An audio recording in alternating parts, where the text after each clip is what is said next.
مولانا فضل الرحمن صاحب زما د یادو خبره ده په دې صوبه خیبر پښتونخوا کې زموږ سره یو مولا نه ودرېدو او مولانا بجلیګر را سره ودرېد او چې موږ به جلسه کوله نو په جلسه کې به مولانا بجلیګر چې دی ده به وروسته تقریر کوو مولانا فضل الرحمن صاحب به مخکې کوو ځکه چې دته بیا څوک نه ایسارېده نو زما محترم ورونو اوس دا یو قضیه راغله په دې قضیه کې تاسو د سوشل میډیا ملګري چې دی زما درخواست دا دی چې یو مونږ ډېر بې حده مظلوماني قسم دی د اورېدو ځای های کورټ ته لاړ شو سپریم کورټ ته لاړ شو په جمعیت علما کې خو هغه ځای پرېښی نه دی چې مونږ ورته اپیل وکړو مونږ ته دغه نه دی راکلی دا شوکاز ملکس یې نه دی راکلی چې صفایي وکړو نو چېرته لاړ شو بیا یو ځل چاته ویلو چې دا خو ګل نصیب خان خو ټیک دی دا ښه سړی دی خو دی به هم درخواست هم کوي او معافي به هم غواړي اپیل به کوي ما یې هغه ملګري ته ما وویل ما یې خفه کېږم ملګريه زما د په رب العالمین قسم یې داسې معافي به وغواړم چې په امت کې به چا نه یې غوښتي زه په دې نه شرمېږم مولانا فضل الرحمن صاحب زموږ سیاسي استاد دی مونږ ورسره وخت تېر کړی دی تاسو وایئ چې زه دې معافي وغواړم زه به دې وشرمېږم زه به داسې معافي وغواړم چې تحریري به هم وغواړم تقریري به هم وغواړم د الفاظو چوناو به هم وکړم په خپو به هم لاس کېږم خو دا جماعت به صحیح شي نو که ادارې تباه شوې دستور تباه شو او ته صرف یو ورور چې دی دا په صوبه کې راولې د هغې دپاره جالسازي کوي یو په ضلع کې راولې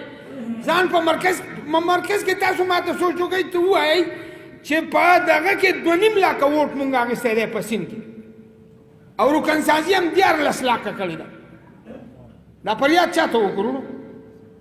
او بیا ته په جون جولای کې د دنیا د پاکستان په تاریخ کې او د جمعیت علما په تاریخ کې په ګرمۍ کې په جون جولای کې ته اجلاس په سکر کې راغواړې نو د دې مطلب دا دی چې دا بلوچستانیان او دغه خو به ول نه راځي که خیري دا سرحد والا ستاسو کې د چا سره پیسې دي چې دا سکر ته په جاز کې تللی شي او نو زما محترم ورونو دا ټولې خبرې چې دي دا د ظلم او د زیاتې دي او بیا دا ظلم زیاتې داسې نه دی چې دا د پرونۍ ورځ د 15 کاله زما د په رب العالمین قسم ما داسې وخت تېر کړو جمعیت علما کې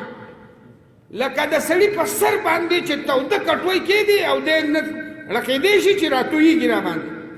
او نه برداشت کولی شي خو د هر څه هم برداشت کړي زما محترمونو زما درخواست دا دی چې یوازې په جمعیت علما کې دا مشکل نه دی په ټولو سیاسي پارټو کې دا مشکل دی په تمامو سیاسي پارټو کې دا وایرس پیدا کوي دا فیسبوک د لارې نه د سوشل میډیا د لارې نه ودرېږئ د حق او صداقت لپاره ودرېږئ رونو یو ملا نوم دی شیخ احمد سرهندي دا مجدد الفسانی چې ورته وایي دا خو تاسو نوم اورېدلی که نه په دې وخت کې 2 علما دي یو فضل دی یو فیضي دی اکبر بادشاہ نوی دین جوړ کو د دې نه دین الهي نوم کېښود نو فضل او فیضي دا د دې درجې عالمان دي چې د هغې درجې مجدد الفسانی نه دی عالم دا دواړه د اکبر بادشاہ په مدحه کې ودرېده او دغه دین ته دین الهي ووی او تمام مراعات او وزارتونه او خزانې دا په دیو باندې نه چا ورشوی او شیخ احمد سرهندي چې دی ودرېد ایکې یوازې د اکبر بادشاہ په خلاف باندې او حتی چې دغه یو مولا دغه دین الهي په دین اکبري کې تبدیل کو او دا ټول مینار یې ولا ملیامر که دا سړی نه وی ولاړ نو نن به زمونږ او ستاسو څه حال نورونو زه په جمعیت علما کې چې ودرېږم او 10 کاله نور جدوجهد کوم نو د کټ نه به د پاسېدو نه یم زما څه کم 80 کاله عمر دی او 10 کاله جدوجهد زه نور وکم نو زه به د کټ نه پاسېدی شم خو دا جدوجهد د کارکون دپاره کوم د جماعت د ازادۍ دپاره کوم د خلاصۍ دپاره کوم د موروثیت خلاف یې کوم د جعلسازۍ خلاف یې کوم د خیانت خلاف یې کوم او تاسو نه درخواست کوم چې زما سره ودرېږئ واخر دعوانا الحمد لله رب العالمین